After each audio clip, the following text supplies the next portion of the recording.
شروع کرتا ہوں اللہ کے نام سے جو بڑا مہربان نہایت رحم والا ہے۔ السلام علیکم ناظرین، آپ دیکھ رہے ہیں کراس ٹائم میڈیا اور میں ہوں یاسر عرفات۔ ناظرین، پاکستانی تاریخ کا آج بڑا اہم ترین دن تھا۔ یہ جو پچھلے 24 گھنٹے گزرے ہیں یہ عمران خان صاحب کے حوالے سے بڑے اہم تھے۔ اس کے علاوہ عمران خان کے ساتھ ڈیل کے کچھ نکات جو ہیں وہ سامنے آئے ہیں، وہ آپ کے ساتھ ڈسکس کریں گے۔ نون لیگ کے مقبولیت کے حوالے سے ایک سروے سامنے آیا ہے، نون لیگ کے لیے، ان کے ووٹرز کے لیے، سپورٹرز کے لیے، میاں صاحب کے لیے یہ بڑی پریشانی کی بات ہے۔ ویسے تو میاں صاحب کی بات ہو گئی ہوئی ہے، ان کے لیے پریشانی کی بات نہیں ہے، لیکن دیکھیے عوامی جو رائے ہے، عوامی جو ووٹ بینک ہے، عوام کا جو انتخاب وہ کرتے ہیں، اہمیت تو وہ رکھتا ہے، دنیا تو اسے دیکھے گی۔ اس کے علاوہ ایک اور دیکھیے عدلیہ کے اندر اس وقت ایک بڑی ہیجان کی کیفیت، ایک کے بعد ایک استعفیٰ آ رہا ہے، سپریم کورٹ سے آئے، ہائی کورٹ سے آئے۔ اب ایک بڑے معزز جسٹس ہیں سپریم کورٹ کے، ان کے ساتھ ایک بڑا تضحیک آمیز جو ہے وہ واقعہ سامنے آیا ہے، وہ آپ کے ساتھ ڈسکس کریں گے۔ نون لیگ کا جو گجرانوالہ کے اندر جلسہ تھا وہ کامیاب ہوا یا ناکام ہوا، آپ کے ساتھ تفصیلاً ڈسکس کریں گے۔ آج نون لیگ کے ساتھ گجرانوالہ کے اندر کیا عجیب و غریب صورتحال پیش آئی ہے۔ اس سے پہلے کہ تفصیل میں جائیں، اگر آپ نے ابھی تک اس چینل کو سبسکرائب نہیں کیا تو آپ سے گزارش ہے کہ اسے سبسکرائب کر لیں اور ساتھ بیل آئیکن کا بٹن دبانا مت بھولیے گا، تاکہ ہماری جو ہر آنے والی ویڈیو ہے وہ بر وقت آپ تک پہنچ سکے۔ دیکھیں، یہ جو پاکستان کی تاریخ ہے اس وقت وہ سکوت ڈھاکہ سے سکوت نکاح کی طرف رواں دواں بڑی تیزی کے ساتھ۔ یہ 24 گھنٹے پاکستانی تاریخ کے پچھلے اہم ترین گھنٹے تھے، یعنی کہ عدت کا جو کیس تھا، نکاح کا کیس تھا عمران خان صاحب اور بشرا بی بی صاحبہ کے خلاف، اس کے بعد سے لے کر 24 گھنٹوں کے بعد سے ابھی تک عمران خان کو کسی بھی نئے کیس کے اندر، کسی بھی کیس کے اندر کوئی سزا نہیں سنائی گئی۔ یہ بڑے اہم تھے۔ ویسے تو جب عمران خان صاحب کے اب معمول کی بات ہے روزانہ کی بنیاد پر سزا ہونا، 14 گھنٹے کی سماعت ہونا، راتوں کو سماعت ہونا جیل کے اندر، عجیب و غریب قسم کا ایک سسٹم پوری دنیا نے دیکھا، سارے پاکستان نے دیکھا۔ تو آج یہ بڑا اہم دن تھا کہ عمران خان صاحب کو کسی کیس کے اندر بھی سزا نہیں سنائی گئی۔ پھر ایک اور بڑی شرمناک سی رپورٹ سامنے آئی ہے جس میں عمران خان صاحب کو اب بیوی کے بعد دیکھیں نکاح کو منسوخ کر دیا گیا۔ یہ ایک پہلا واقعہ تھا۔ پہلے تو دیکھیں بادشاہوں کی جب سلطنتیں اجڑتی تھی یا ان کے خلاف بغاوت ہوتی تھی، ان کے سر قلم کیے جاتے تھے، ان کے اہل خانہ کو ان کو قید کر لیا جاتا تھا۔ لیکن یہ بڑا عجیب واقعہ ہے کہ یہاں نکاح ہی منسوخ کر دیا گیا، پورے گھر کو ہی یعنی کہ تہس نہس کر دیا گیا ہے۔ تو اب جو ایک اور دھمکی عمران خان صاحب کو موصول ہوئی ہے وہ یہ ہے کہ ان کی جو بہنیں ہیں علیمہ خان اور جو دوسات ہیں، بڑی معزز خواتین ہیں، ان کے خلاف بھی جو یہ دھمکی موصول ہوئی ہے کہ ان کے خلاف بھی کیسز کیے جائیں گے، ان کو بھی اسی طرح عدالتوں کے اندر رسوا کیا جائے گا۔ یہ سب کچھ اس کے پیچھے ایک سوشل میڈیا کے اوپر اور کچھ ذرائع کے مطابق بڑی گونج اس چیز کی کہ کچھ نکات جو ہیں عمران خان صاحب اور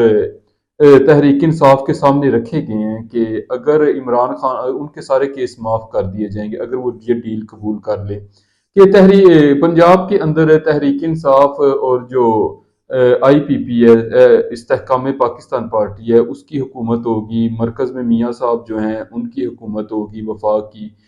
یعنی کہ وزیر اعظم جو ہے وہ نون لیگ سے ہوگا، تحریک انصاف کے سارے کیس معاف کر دیے جائیں گے۔ عمران خان اور جو سینئر قیادت ہے تحریک انصاف کی وہ اس الیکشن کے اندر حصہ نہیں لے سکے گی۔ لیکن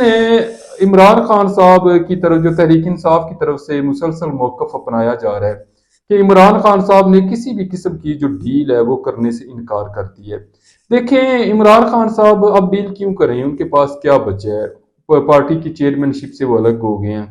پارٹی الیکشن کے اندر بین ہو گئی ہے، سمبل جو ہے انتخابی نشان ہیں وہ بین کر دیے گئے ہیں، عمران خان صاحب کو لگاتار سزائیں سنا دی گئی ہیں۔ اب وہ کس چیز کو بچانے کے لیے، ان کے جو گھر ہیں، ان کی جو جائیدادیں ہیں وہ گورنمنٹ کے قبضے میں ہیں، پہرے میں ہیں، تو اب عمران خان صاحب کس چیز کو بچانے کے لیے اتنی لمبی چوڑی کوئی ڈیل کریں گے؟ ان کے پاس کیا رہ گیا ہے جس کے لیے وہ ڈیل کریں گے؟ اس قوم کی کچھ آس امیدیں ہیں جن کی وجہ سے وہ کہتے ہیں کہ وہ جیل میں باقی ماندہ زندگی بھی گزارنے کو تیار ہے۔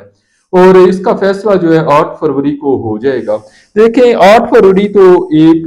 دن ہوگا، لیکن میرے خیال سے 8 فروری کے بعد والے جو دن ہیں، جو گھنٹے ہیں، جو پل ہیں، 9 فروری، 10 فروری، 11 فروری، یہ زیادہ اہمیت کے حامل ہیں۔ پاکستان کے اندر دیکھیں سراج الحق صاحب جو جماعت اسلامی کے چیئرمین ہیں، سربراہ موجودہ، انہوں نے بھی کہا ہے کہ اگر صاف اور شفاف الیکشن نہیں ہوتے تو یہ پاکستان کے لیے بہت خطرناک ہو سکتا ہے۔ انہوں نے کہا کہ ابھی جو انتشار کی صورتحال ہے، عدم استحکام ہے، اگر الیکشن خدا نخواستہ صاف شفاف نہیں ہوتے تو الیکشن کے پاس صورتحال اس سے زیادہ گمبھیر ہو جائے گی، اس سے زیادہ انتشار اور سیاسی عدم استحکام ہو سکتا ہے، اور یہ حقیقت بھی ہے۔ آپ دیکھیں کہ یہ صورتحال جو ہے یہ صرف انتشار کی یا تقسیم کی سیاسی جماعتوں کے درمیان نہیں ہے، اس وقت پورے سسٹم کے درمیان ایک تقسیم آ چکی ہے کہ پہلے وہ استعفیٰ دیا مظاہر اکبر نقوی صاحب نے، پھر اس کے بعد نیکسٹ جو چیف جسٹس تھے انہوں نے بھی، اعجاز الاحسن صاحب نے بھی استعفیٰ دے دیا، پھر شاہ صاحب کا یہ جسٹس جو ہیں ہائی کورٹ سے ان کا ایک بڑا استعفیٰ موصول ہوا۔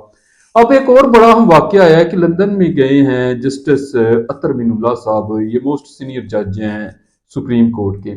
ان کے ساتھ بڑا تضحیک امیز ہتک امیز سلوک وہاں پہ کیا گیا کہ پاکستانی سفارت خانے نے انہیں ٹرانسپورٹ مہیا کرنے سے اور پروٹوکول دینے سے انکار کر دیا، جس کے بعد وہ وہاں پہ پبلک ٹرانسپورٹ جو ہے وہ استعمال کرتے رہے ہیں۔ پھر اس کے بعد پاکستانیوں نے وہاں ان کے ساتھ عمران خان صاحب کے حوالے سے بڑے سخت سوالات کیے، ارشد شریف کے حوالے سے بڑے سخت سوالات کیے۔ دیکھیں اطہر من اللہ صاحب نے ایک خطاب کیا تھا پاکستان کے اندر، جس میں انہوں نے کہا تھا کہ پہلے بھی جو ملک ہے وہ آزادی اظہار رائے کو دبانے کی وجہ سے ٹوٹا ہے۔ انہوں نے الیکشن کے حوالے سے بھی کہا تھا کہ الیکشن کو الیکشن ہونا چاہیے، سلیکشن نہیں ہونا چاہیے، الیکشن کا ایک صاف اور شفاف طریقہ کار ہونا چاہیے۔ تو اب بظاہر معلوم یہ ہو رہا ہے کہ پورے سسٹم کے اندر سے جو لوگ ایک بے باک سی آواز رکھتے ہیں انہیں نکالنے کی کوششیں ہو رہی ہیں، اور جسٹس اطہر من اللہ صاحب کے ساتھ جو واقعہ پیش آیا ہے یہ ایک الارمنگ صورتحال ہے، اور یہ آنے والی جو جتنے بھی جو صورتحال آنے والی اس کی طرف ایک واضح اشارہ کر رہی ہے اگر کوئی دیکھنے والی آنکھ ہو تو۔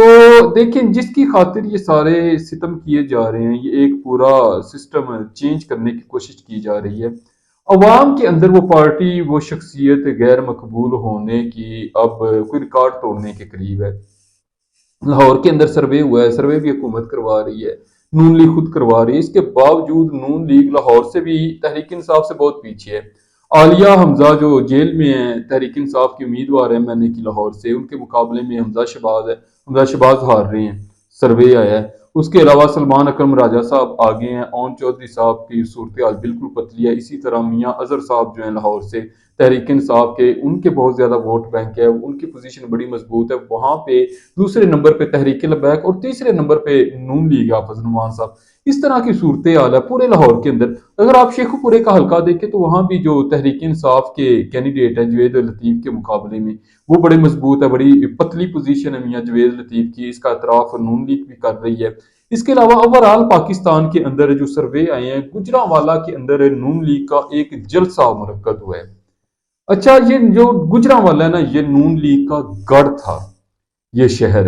اس کے اندر یعنی کہ پورے پاکستان سے بھی اگر نون لیگ ہار جائے تو لاہور تو تحریک انصاف نے بڑی دیر سے فتح کر دیا تھا، لیکن گجرانوالہ میں تحریک انصاف کی پوزیشن بڑی پتلی تھی۔ تو نون لیگ نے ایک جلسہ کیا ہے، اس کے اندر بمشکل 4 سے 5 ہزار لوگوں نے شرکت کی ہے، اتنے بڑے شہر سے۔ آپ سمجھ لیں کہ لاہور کے بعد دوسرا بڑا آبادی کے لحاظ سے، صنعت کے لحاظ یہ بڑا شہر ہے گجرانوالہ۔ تو وہاں پہ نون لیگ بڑی مضبوط پوزیشن میں تھی، اظہر قیوم نارا صاحب کا بڑا توتی بولتا ہے پورے لاہور کے اندر، مدثر قیوم نارا، اظہر قیوم نارا۔ تو لیکن اس وقت جو صورتحال ہے بڑی الارمنگ ہے، تو اداروں کے لیے بھی جو سپورٹ کر رہے ہیں نون لیگ کو، ان کے لیے بھی، خود نون لیگ کے لیے بھی، اس پورے سیاسی سسٹم کے لیے کہ نون لیگ گجرانوالہ سے بھی بہت نیچے آ گیا اس کا ووٹ بینک، کہ صرف ساری مشینری استعمال کرنے کے باوجود جلسے میں 4 سے 5 ہزار لوگ آئے ہیں، اور ان میں سے موسٹلی لوگ ایسے ہوتے ہیں دیکھیں گجرانوالہ، حافظ آباد، سرگودا، منڈی بہاؤدین، جھنگ چنیوٹ،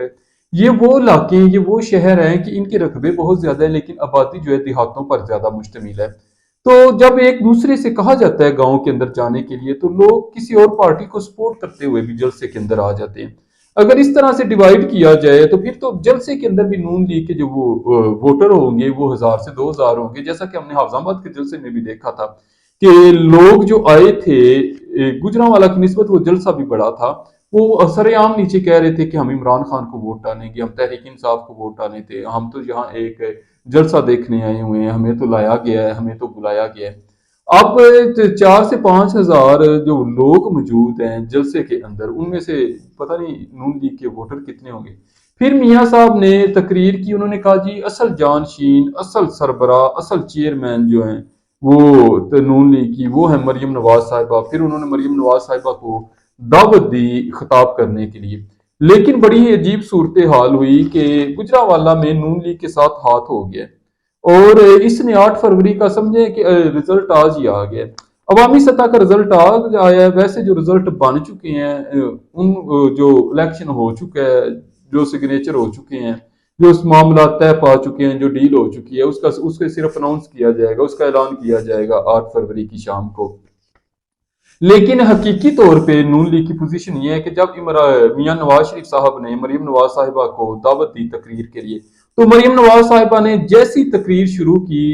40 سے 60% لوگ جلسہ گاہ سے نکل گئے۔ انہوں نے جلسہ گاہ سے جانا شروع کر دیا تقریر جیسے ہوئی، اور مریم نواز صاحبہ کی تقریر کے دوران 30 سے 40% صرف لوگ جلسہ گاہ کے اندر رہ گئے تھے۔ یہ ساری صورتحال ہے۔ تو دیکھیں